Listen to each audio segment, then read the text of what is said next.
Tarik enaboro dwe mar achiel higa mar 2026 saa achiel mar midhiambo chenro mar ang'ich welo intiere kama kare mondo omi weche manyien mago motimore pacho kato kod pinje maoko magie weche maomiyo pek.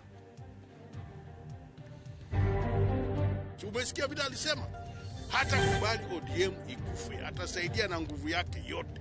Basi akuje kwa ODM. Mutni mokwa ko duond bura mar ODM urumedo nyenyore ka penjo en ang'o madhi timore nyime.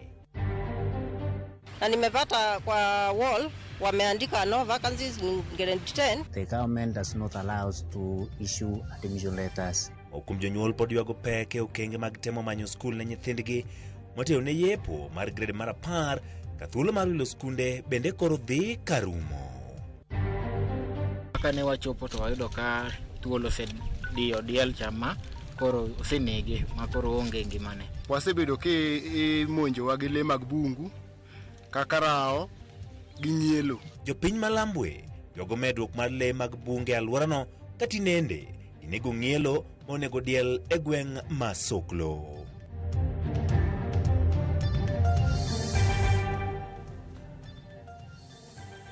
Erokamano kuom yiero Ramogi TV. Nyinga Ochieng Emmanuel, jaloko marwa en Wilson Ochuka. Layo duto mag tudruok oyaw, nyalo go kodwa mbaka bed kodwa chakruok nyaka giko. Ka wachako gi weche mag somo. Jonyuol medo chopo e skunde mag senior school mayudore gwenge mopogore opogore pacho ka itilo mogik mar manyo thuolo mag somo ne nyithindgi. Ma timore tok migawo mar somo wuok tich Jumanne na otelo mar 2 mar wilo skunde mag senior sekondar ne jopuonjre. Migawo mar somo nowacho ni chenro maloko skul inyalo tim e skul ma japuonjre dwariworego. Joyce Oduor Nigler. Kodong mana ndalo adek kende to jopuonjre donjo e grade mar 10 e skunde mag senior sekondar. Moko kuom jonyuol koro nigi kihondko e wi skunde ma nyithindgi biro riwore godo. E skund yawuoyi ma Machakos, ote ma omuon e kor ot e dhorangach mar skundno nyiso picha mar gino matimore e thoth skunde mag C1 e pachoka, gino makoro weyo jonyuol kod midhiero mathoth.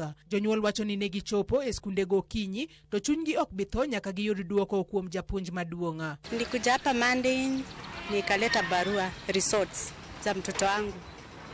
Saa tukaambiwa tutapigiwa simu. Jana nikagoja sijapigiwa. Leo pia nimengoja tumeambiwa mwisho ni saa 8. Hiyo saa 8 haijafika but sioni dalili. Sioni kama nitapigiwa simu. Nilifika hapa saa 3 asubuhi na bado sifi moyo, naendelea kusubiria mpaka mwalimu mkuu anipe jibu. Moko kuom jonyuol koro nigi dwaro mar loko skul na nyithindgi ka giyuak ni skunde mane oluonge nyithindgi nitiere mabor. Nimekuja hapa kuomba nafasi katika grade 10 na nimepata kwa wall wameandika no vacancies in grade 10. Mtoto wangu alikuwa ameitwa Butula Boys Busia, na mimi nikaona huko ni mbali na sina pesa ya kuenda huko na kurudi. Nikaona Machakos ni karibu, nimetoka Tulimani Boni. Huyu mtoto wangu aliitwa shule ya Kagumo High School ni Nyeri. Na Nyeri ni mbali sana kutoka hapa. So nimekuja hapa kuuliza mwalimu niona kama anaweza kukubalia anipatie calling letter ili mtoto awe hapa ni karibu, ninaweza kuatende masirai ya mtoto nikiwa karibu hapa kuliko huko Kagumo ni mbali. Mpaka sasa sichapata hiyo, aliniambia ningoje, I'm still waiting. Jotend skunde mag senior sekondar bende lero kaka gisebedo ka giyudo kwan mamalo mar jopuonjre madwa wilo sikunde. We have received so many requests from the parents, over 300, but our hands are tied because the government does not allow us to issue admission letters. But I'm humbly requesting the ministry to allow us to take the students as per our capacity. We have received more than 800 requests for placement. They can be considered because in case some students don't turn up, then we will be able to assist them. There were 25 slots declared for Kisumu boys. So as a result, we sought that clarification and we are in a procedure to initiate transfer online to ensure that the said learners are now aligned and admitted into the system according to the standards that were set by the ministry. Achiel kuom jonyuol ma oyudo thuolo mar wilo skul ne nyathine nyiso mor mare ka opoyo migawo mar somo kuom keto chenro mar wilo skul mondo otim e yor mbui. Nyathini noluonge skul machielo, to since ni wan waseng'e ni Kisumu Boys School, ne watemo matek mondo watim nonro mondo waduok nyathini koni. Koro nonro mokwongo ne ok wayudo. Nonro mar ariyo mar tarik 6 nyocho wayudo. Koro kabiro Kisumu Boys norwaka maber. Gin joma beyo kendo giwinjo wach. But gimomora achiel omora to pod ok wa adjust. En ni wanyalo wilo school through the portal. Tinyalo dhi mifuatilia. Chon chane gima kamano onge. Jatend migawo mar somo Migos Ogamba wuok tich jumani ne oyawo tielo mar ariyo mar wilo skul ne jopuonjre, chenro ma itimo e skunda senior secondary ma japuonjre dwa riwore godo ka chenro no rumo ayanga tich abich jumani. Joyce Oduora, Ramogi TV. Oda umedo luwo weche motenore kod skul to kod grade mar 10. Riwruok ma jogedo ma pacho ka kod dwaro mondo kaw chik mowinjore ne jogo mane ombeko chike kendo puodho meto mar orofa 2 yod orofa mane urumbore piny kar dak ma South Sea e boma ma Nairobi. Ne giloso e boma ma Nairobi kama gikwayo piny owacho mondo ketie tim lipot mateo gedo mar udi mane ogol bang' orofa ma oruma noruombore. Lipot man kod chike mateo gedo mag udi. Lydia Okeyo nigi ler. Ne en twak mane gibedo godo kawuono gi jofombo. Twak mane okelo kanyakla tend riwruoge mag jogedo mathurka. Riwruogno oseotend kaunti ma Nairobi kuom mbeko chike matao gedo mag udi. Akoro gidwaro mondo mi kaw okang' mar chik ne jogo manodhi ataro mar chike kendo medo orofa mamoko 2 ewi orofa 14 manowinjo ger South Sea. We call upon the culpable parties to take responsibility within the framework of the law. This should apply to this and the previous documented building collapses. We call upon the parties within the sector to address all the underlying issues, which are not limited to, among others, poor governance, political interference, bypassing non and necessary procedures. Giango ni are higa 1996 utemo heo 200 osirumbore pinye kabende giango nitie dwaro mondo mi ketie tim report matao chenro mag gedo manogol gi piny owacho bang' orofa manoruombore e kar dak ma Huruma. The National Building Inspectorate took a sample of about 15,000 buildings, and they told us only 15% of those buildings they inspected were safe. Just a sample. The main bottleneck for consultants is always with the government statistics, which indicates that over 80% of construction do not involve us throughout the process. I am calling out to Kenyans. If you want to consume our services here as built environment professionals, we are highly trained and we are ready. Please do your due diligence, get the right person. You have all these bodies to reach out to get the right consultants. You have to ask the consultant the right questions. Which other job have you done? Show me. Gidwaro bende mondo mi ket kamoro achiel e pacho ka ama ipodho e chenro mag gedo kaka yor kedo gi mibadhi e kuonde gedo kendo duoko piny ruombruok mag ute thurka. Every county must be sufficiently staffed. It is our view that the position of the chief architect, the chief engineer, the chief planner, and staff in the offices needs to be reinforced. Matimore kinde maringre achiel kuom ringre ariyo manoyudo e rofa manoruombore piny South Sea e boma Nairobi ne oiki kawuono e kar iko joma otho ma Nairobi. Lydia Okeyo, Ramogi TV, Nairobi. Jarbura machon manyatike Eddie Komonde Nyanga bende jakom maduong' ma Kenya Nuclear Regulatory Authority okone jotend siasa mawuok Kaluo mondo owere kod ywaruok mar telo kendo gibedi e piny owacho ma Manywanda ka bende okawo gai mar ODM Oburu Oginga mondo jiw jotelo duto ma Kaluo. Nyanga wacho ni ywaruok kind jotelo ma Kaluo pogo ganda ka achiel kod duond bura mar ODM. Wacho ni wacho mage kinde ma jotelo mawuok Kaluo ne onego bed kamoro achiel kendo tiko thuolo ma gintiere piny owacho ma Manywanda e kelo dongruok Kaluo. Joluo ma leaders maluo ma Nyanza ka nyakunge maler ni jo Nyanza osebedo behind the leadership for many years, gisebedo behind in terms of development for many years. Samba jomoko mano se develop temo diro kidiri ka confuse go ni kodi do agi ukodgi ibiro dok chien kendo ibiro end up ni oket no ga leadership midwaro no. Omiyo ngiuru yo munyalo bedo go together. Kwa Dr. Oburu Odinga jaduong' mwaluoro kabisa Nyanza ka okaw leaders kumondo bedo go kanyakla mondo buro timre mondo kel kwe ei party gi mar ODM ke party mar ODM ne Nyanza ka to gima ni Nyanza nyaka kel kwe okudwar koko sama koko ni Nyanza nyaka parties mamoko ei Kenya ka confusion donje to na kono ni confusion donje luo Nyanza nikech party mar ODM e mar luo Nyanza koro ka nitiere broad based kako sebedo kako selosre kaka Raila weno wachunge uru maber nyaka wakal loka cha kick division mora bede to ka division dwa bedo to gai marwa mako iluongo ni Dr. Oburu Odinga ochuo kom mondo tiego gigi. Wadhi nonro mar lipot mar Infotrack yango ni duond bura mar ODM duond bura mani kod mbima malo e imbo mar Kenya kiluo kod UDA ka jatend piny Kenya William Ruto e jatelo ma jodak makono bendo yango kaka ng'atno ma ginyalo yiero e kom ma jatend piny gi atamalo 25 kiluo kod Laktar Fred Matiang'i. Lipot mar Infotrack bende oyango ni George Natembeya en achiel kuom jotelo mag imbo ma Kenya mani kod mbima malo mogik e gwenge makono kod atamalo 50. Cynthia Onyango miyo ler. E lipot mar Infotrack ma okawo pach ji makwan gi romo 600 e gwenge ma imbo mar Kenya oketo ayanga chal mar paro e weche siasa kod moko kuom chenro ma jodak e gwenge makono yango kaka mago magidwaro ni sirikal oketi opara manyime ne dongruok margi. Kaluwore kod Infotrack, duond buch ODM ni kod mbii mochunging e imbo mar Kenya kod atamalo 25 ka duond buch UDA luwe kod atamalo 20 ka DCP kod Ford Kenya luwogi kod atamalo 7 kod 4 kaka giluore no. Lipodno bende omenyo moko kuom jotelo ma jodak ma imbo mar Kenya lero ni ginyalo yiero kaka jatend piny ponono tim yiero kawuono. Nonro margi yango ni jatend piny William Ruto telo kod atamalo 25, Fred Matiang'i luwe kod atamalo 15 ka George Natembeya luwogi kod atamalo 13.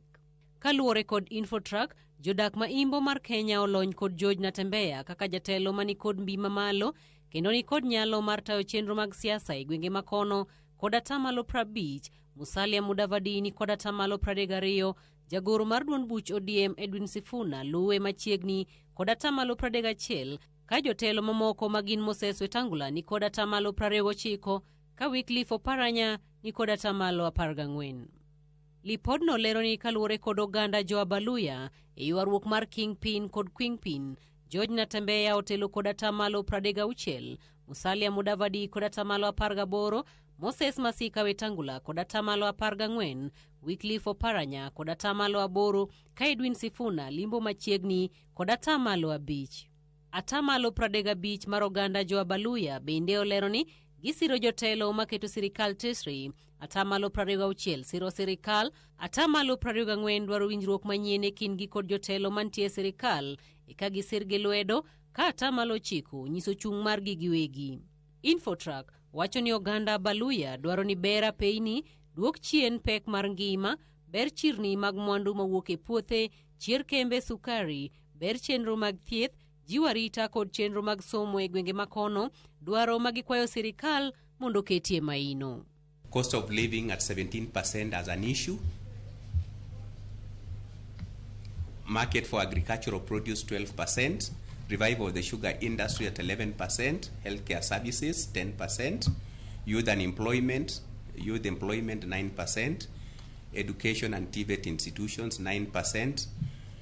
Devolution funding 5%. Security 3%. And only 3% said they were not sure. Cynthia Onyango, Ramogi TV, Nairobi. Wadoke weche mag duond bura mar ODM. Bang' jagoro maduong' mar ODM fungore kendo kono yie bedo kod twak kod jokanyo ma weche ne karachung' mage gwaro. Jokanyo mag ODM bada Mombasa bende koro muoch ni jatend migawo ma mwandu manie bolo Ali Hassan Joho. Onjoro mi thuolo matayo ODM kata laro kom moro maduong' kod ODM Makatek. To gibiro fwalore oko mar ODM kaka Walter Nyambaga lero magitimore ka jalupo gai mar ODM Godfrey Sotsi to ramoni ten duond bura mar UDA ema dwa yweyo ODM kendo sani falo jood bura mag ODM otieko. It will not be me to wreck Mzee's party. It will not be Sifuna. I made that promise to Mzee and I want to repeat it here. Magi gin weche jagoro maduong' Senator Edwin Sifuna e romo mar yango nyuol mar Raila Odinga Karen Nairobi odiochieng' manyoro koyango ni obiro loso kod jokanyo ma weche ne kachiel kod chung' mare osechwanyo kinde ka kinde. Mama, I want to tell you, there is no one in ODM. It doesn't matter how many times, how badly you've insulted me. There is no one in ODM I will not sit down with. I want to give you that assurance. You have asked us to sit and talk. I am very prepared. It doesn't matter what has happened. Magetimore ka jokanyo mag duond bura mar ODM madhowadh nam chumbi bende koro mucho mbaka ka giwacho ni jatend migawo mar mwandu mawuok e bolo Ali Hassan Joho nyaka mi thuolo kod duond bura mar ODM mar biro laro kom mora mora maka onge to gibiro falo piendegi kendo manyo chama machielo. Na katika pwani nzima yule ambaye aliambukizwa na ujasiri huo ni Hassan Ali Joho, na tuuona ujasiri wake wakati Raila alikuwa anaenda kuapishwa na Hassan Joho akajitokeza na yeye pia vile vile akafika pale. But ikiwa chama cha ODM hakitapewa Ali Hassan Joho, sisi wa Coast we have to champion another political pathway.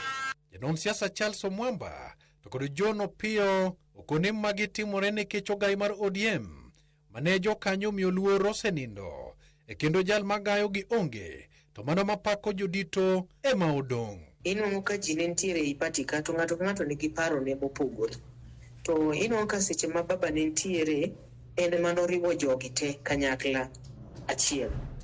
Koro ka nowuok ka Nyasaye nokawe tinwang'o ko oweyo thuolo moro kanyo, oweyo gap moro, koro jobedo exposed.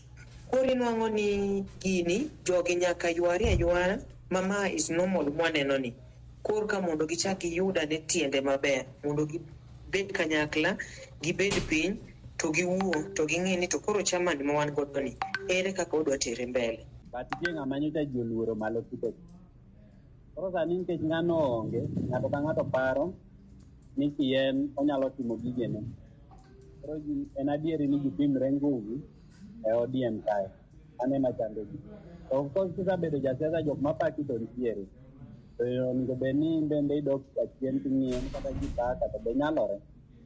Koro jowa mapako ji ing'e ji neno ni gin jotech kendo giparo ni ginyalo timre nguvu.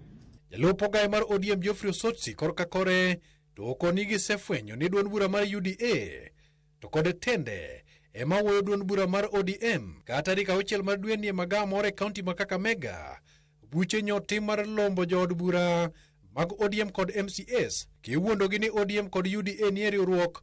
Gino mosotsi ywak en ataro mar duol marango weche mag duond buche mag siasa pachoka. Weche mosir kod jotelo mag ODM bade ma Vihiga to kod Nairobi. Okigusa Sifuna SG wetu is our son. Okikusa DPL wetu those our sons. Jua wameshakuza wesa ni wote kwa chumla.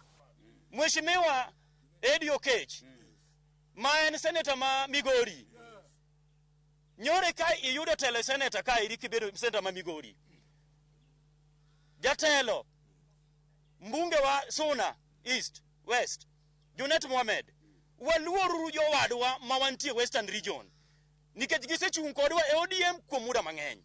ODM ok en mar chama mar Nyanza kende. That we need to have a presidential candidate in ODM.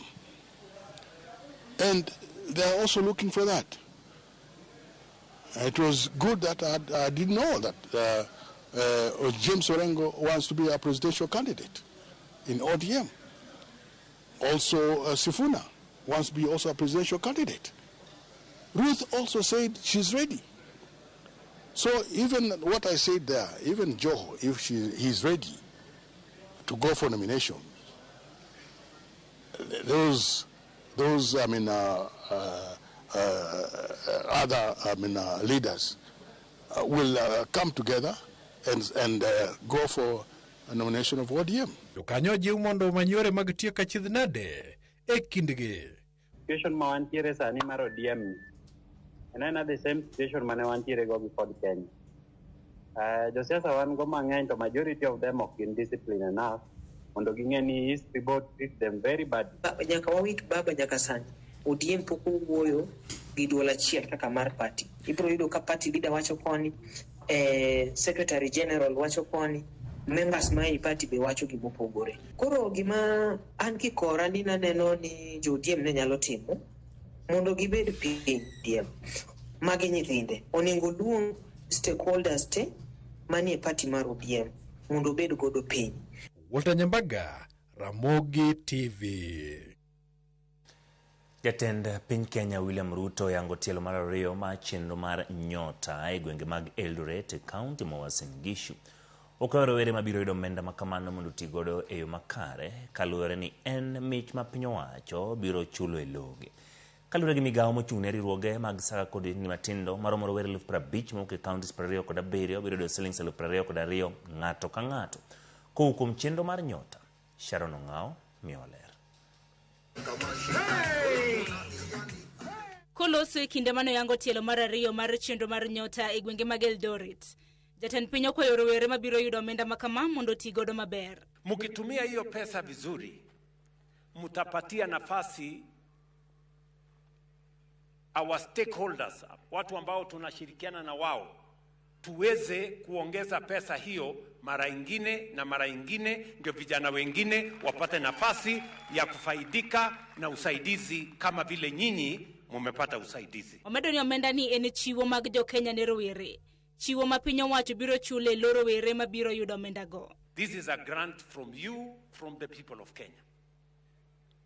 Kwa sababu hii ni pesa ambayo italipwa na serikali ya Kenya. So because we are going to pay this money on your behalf, the people of Kenya are going to pay on your behalf, please use this money properly. Kopogore gi nyota, jatend piny bendo yango konyruok gi sir mamoko ma rowere chano yudo machiegni ni. Katika hii mpango, shilingi bilioni 5 inakuja kwenu wale tunawaita business support. Tunatafuta vijana tena 90,000. Kwanza tutamtafutia mwalimu na kila mwezi hawa 90,000 tutawalipia stipend ya shilingi 6,000 kila mwezi. Lek mar piny Kenya mar chopo rang'iny mar pinje mosedongore bende chal ka gima biro chopo kare kaluwore kod kungo mag oganda. My friends, in 2 years tumetoa pesa savings ya Kenya ya NSSF from 312 billion. Today it is 670 billion. Migawo mochung'ne riwruoge mag saga kod ohendni matindo bende yango ni maromo rowere 50,000 mawuok e counties 27 biro yudo siling 22,000 ng'ato ka ng'ato kowuok kuom chenro mar nyota. Kwa hivyo mtu asije akakudanganya ukaenda kufanya betting. Hii ni pesa ambayo tunataka ufanye ile biashara ambayo ulifanyiwa training. Out of 2 million, out of 80,000 here in North Rift, only you ulipata hiyo bahati ya kufaidika. Magi duto ne oyangi e kinde chenro makamano manobag Eldoret e county ma Uasin Gishu. Bang' tielo mokwongo manoyangi chien tarik 25 mar dwe mar 11 mar higa mokalo rumo. Odiochieng' makiny, tielo mar ariyo mar chenro mar nyota ibi yange gwenge mag Nakuru, Narok, Bomet, Kericho, kaachiel gi Baringo. Piny owacho bende yango ni tielo mar adek mar nyota ibi chiwno rowere mantiere counties 16 modong', moriwo Mombasa, Kilifi, Garissa e kind counties mamoko. Sharon Ong'ao, Ramogi TV. Wadoke weche mag siasa. Jatend duond bura mar DCP Rigathi Gachagua omako chung'ni odhi laro kom jatend piny Kenya yiero mar higa ma 2027. Gachagua ma oloso limbe mare matwak gi jopiny Marikiti gi Gikomba e chuny boma ma Nairobi motelo ne dhi mare kaunti ma Nyeri owacho ni en kod adieri ni odhi yudo loch mar kawo tend piny e yiero no. Nafasi ni kuwe rais wa Kenya wa 6 katika jamhuri hii. Mtanichagua? Wangapi wanasema Rigiji anatosha, Rigiji anatosha? Na unajua mimi huyu Kasongo, mimi ndio kiboko yake. Na huyu Kasongo mkinipatia nafasi, nitamkimbiza kama baisikeli ya kuibiwa.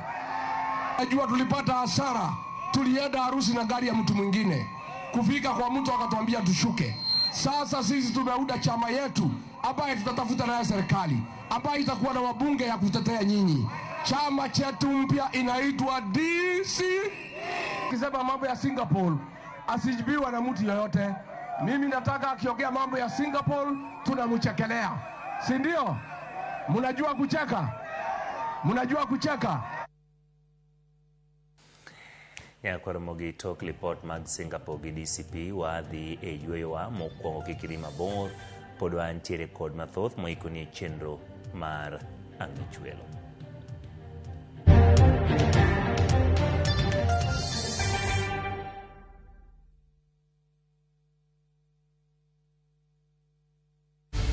In a world where family is everything, how far will one man go to claim what he doesn't deserve? Viusasa brings you a new and exciting series, Ahadi.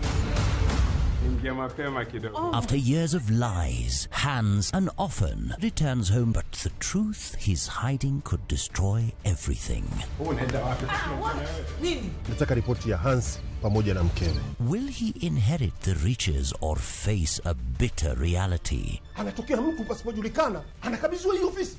Huu sio usia baba. Visit viusasa.com today and enjoy exclusive dramas.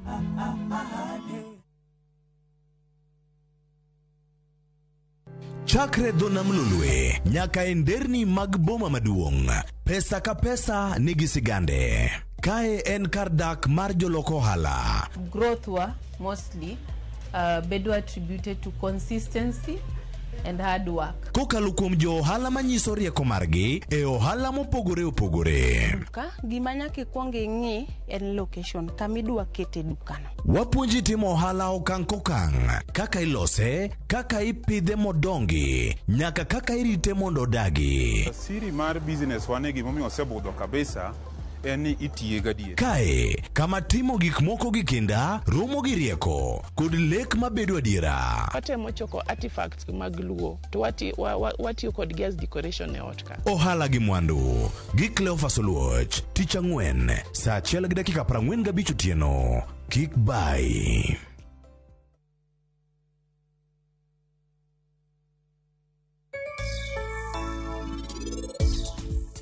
Anabodhi nyiso jokorgi Rajiv no, ni kaponi gin gidwa bet gi nyako moro machielo no, giwena parnit mondo aduoggo. To kaponi gin gidwaro parnit, bro chuno gin giwe nyako moro no.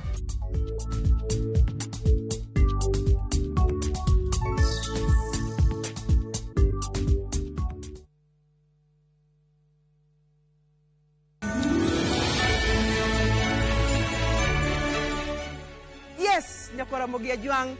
Endalo makoro wadhi rwako higa manyien. An kaka Nyakochia Joana Rigi kendo orders manase yudo order number 3 maen Sara Gutu gi order number 2 maen Michael Awete. Mano gi maoro nu free. I wish you happy new year.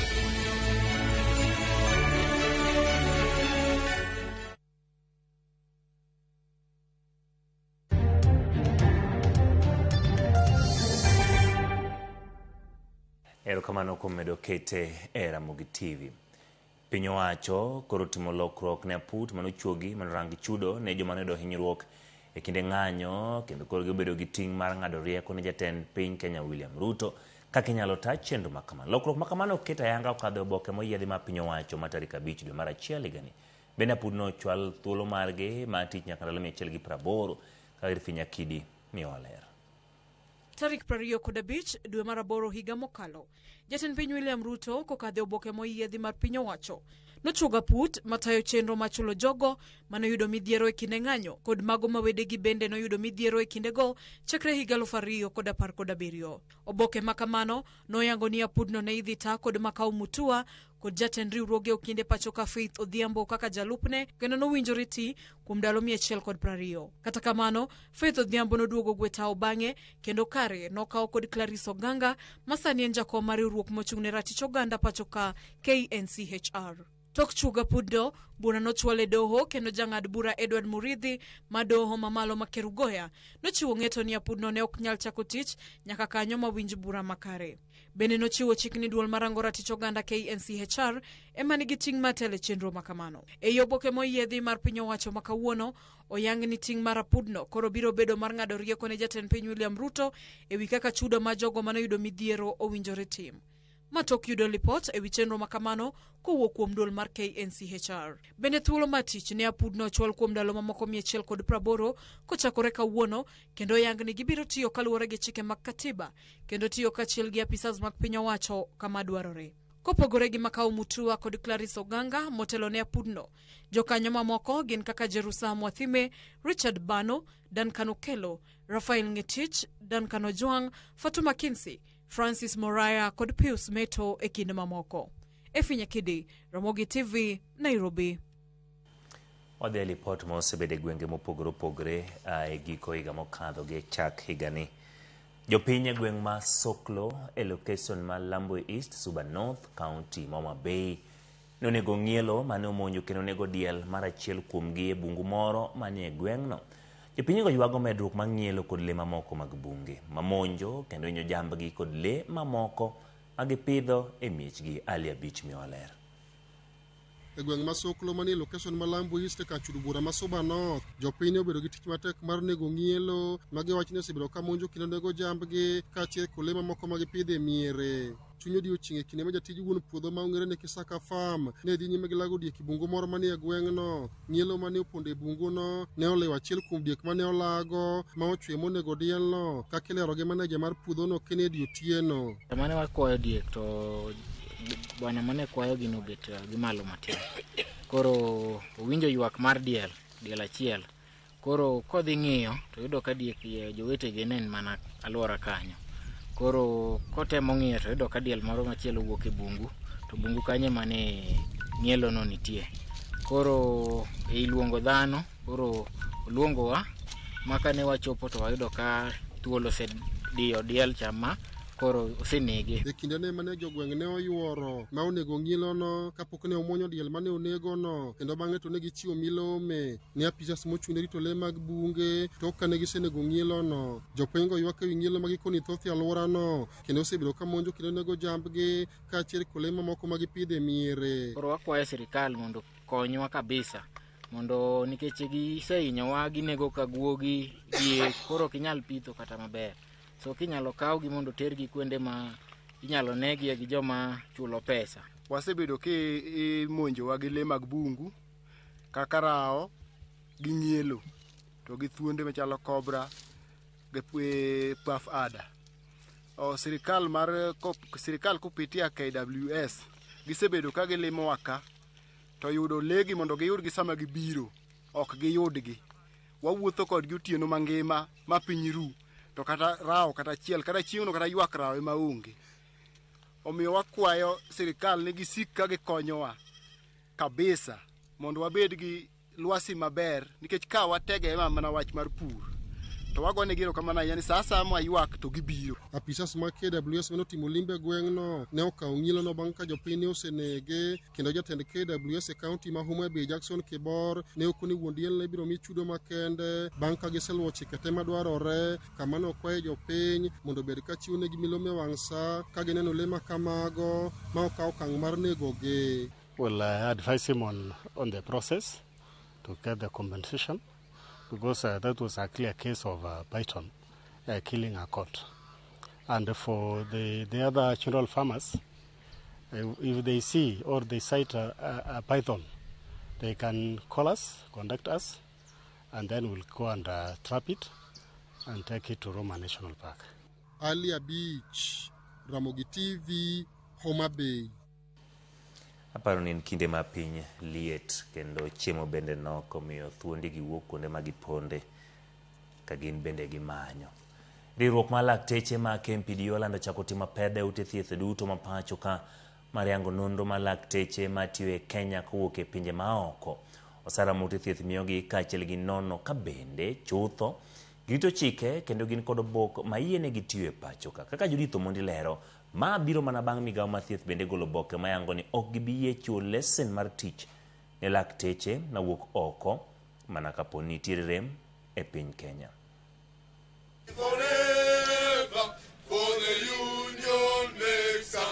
Riwruok mar lakteche pacho ka KMPDU oramo mar chako apedha kod nonro e ute thieth duto ma pacho ka.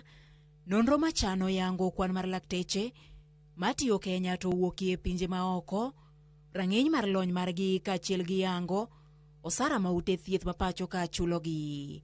Kaluwore kod jagoro maduong' mar KMPDU Dr. Davji Atela, ma atwa kod jofwambo e boma ma Nairobi, e thuolo mar higni 3 ma okalo, Kenya kokalo kuom ute thieth ma opogore osebedo ka tiyo kod lakteche ma hawo 3,000 ma wuokie pinje maoko, lakteche ma ok ndiki mondo mi odin fuok maneno e sekta no, to mindiko nikech nengogi ok ni malo. Wayudo ka osiptende mang'eny Kenya ka kelo dakteche moa oko to loko gi wasumbni. Nimar kel daktari ka to ichule pesa ma kata ok nyal ol ng'ato mafuta madhi go tich. Ichule pesa ma kilingo ne segi doctors mane Kenya ka to en nukta achiel ewi 10. Manyiso ni mano miyo dakteche mokbiro gi nikech ok chuli kaka onego beni chulo dakteche dhi tibede tibe majendiko kaka gimoro mane wacho mar organ transplant mane timore Eldoret. Iyudo ka doctors mane tiyogo ne gin doctors mane wuok e pinje maoko. Ka koro riwruogni ywak ni lony mar lakteche ma Kenya ohewo thoth lakteche ma igolo e pinje maoko, ka koro ma e kinde manyaka ute thieth ma pacho ka ndiki lakteche ma utiegore e pacho ka kendo jo Kenya kapok giomo maoko. We are all aware about the Cuban doctors, and instead of them teaching us, I think we taught them more. And as KMPDU should be billing Cuba for teaching their doctors. Secondly, we all know the kind of medical misadventures they engaged in here. And files of dead, mismanaged patients are in KMPDC. So this issue of self-hate, where we think that foreigners are better than the locals, must stop. Paronien mabugo mane ogol kod jatend migawo mar thieth Aden Duale oboke mare ne ute fwambo kod migepe mag thieth ma opogore oyango ni Kenya ok bidhi nyime kod chiwo lesen ne lakteche ma wuokie pinje maoko, mak mana ne jolony ma Kenya ongego. Chik makata kamano ok mul pinje mag East Africa. We will only allow a foreign doctor to practice in our country if that foreign doctor has a speciality that is not found in our country.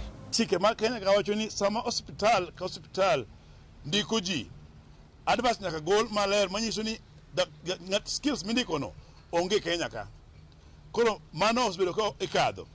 Ni maro adwa ni dakteche mosepuonjore Kenya ka motiyo gi usuru mar jo Kenya, motiyo gi taxpayers money ondiki. Judith Omondi, Ramogi TV. Tok report ma Judith Omondi wakao yweyo nyakwa Ramogi waduogo gi weche mag tuke kikidhi mabor.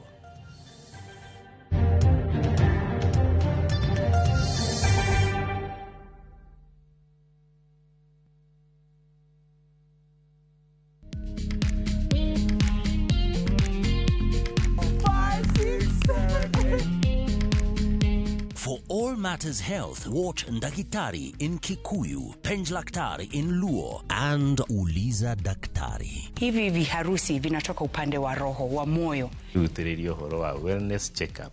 Tafadhali, enda uone daktari bingwa ya mama. To milk ni emokano nafasi. Get more episodes of these informative shows on View Sasa.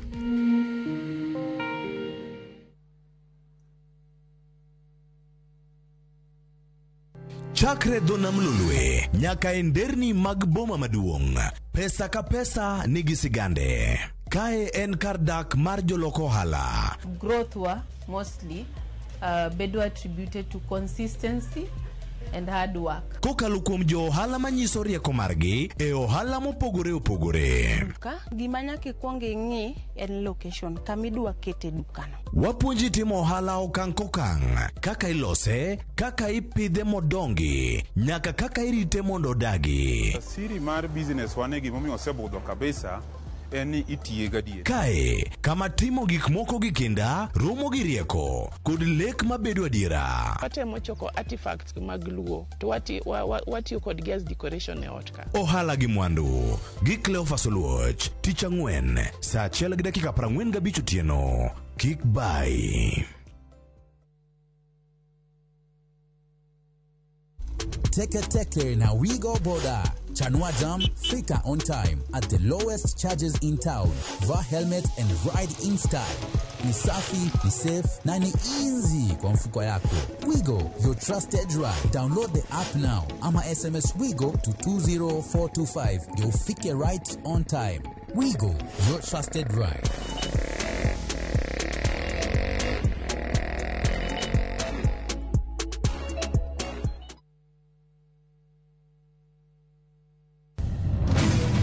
Ikori mar doke pacho, kama sigendni ilero gi mor kod sunga mar luo.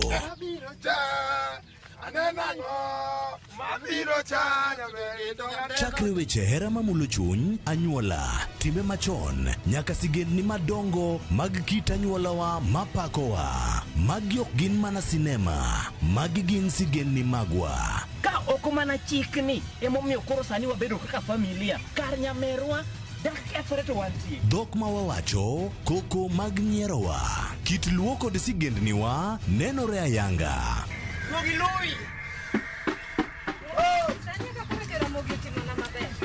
Winam Cinema, Jumapil ka Jumapil, saa 2 kod saa 4 mar otieno, mana e Ramogi TV.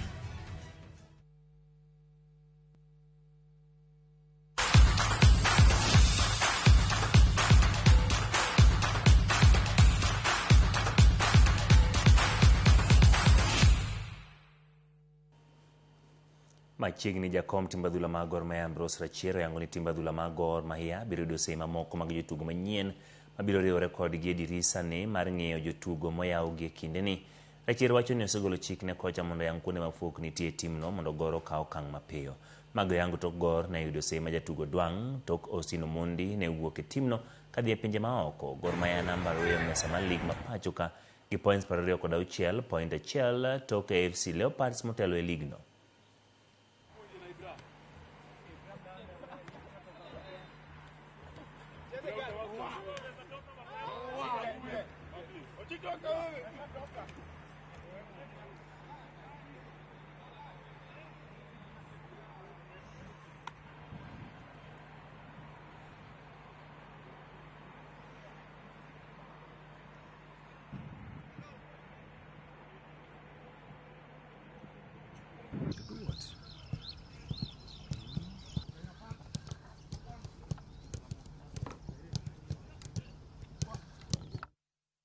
Kamati mar Olympics mar Kenya chako chenro mar puonjo kendo tiego jong'wech ma geto ikogi ne tuke mag Olympics botuge piny ma Amerika higa ma 2028. Jong'wech aboro mawuok e kidienje kaka tennis, abal, fencing, amen, ting'o ratil e kind mamoko biro tiegruok kod lony e chenro ni mabiro dhi nyime nyaka higa ma 2028. Moko kuom jotugo mabiro tiegruok oting'o Angela Okutoi mabiro ting'o bendera mar Kenya telo mokwongo e tuke mag Abasidi e Olympics go.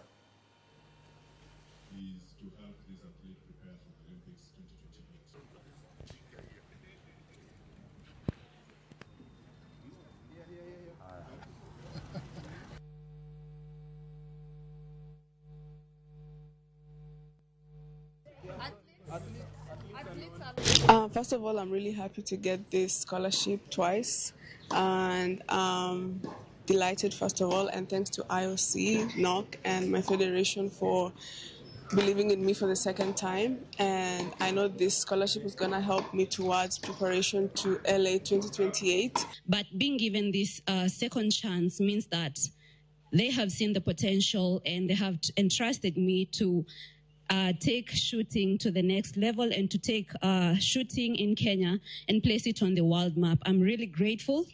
These scholarships will be supporting individual athletes to practice, to ensure that the requirements or whatever they need in terms of financial support, it's provided by NOC through the IOC Solidarity Program.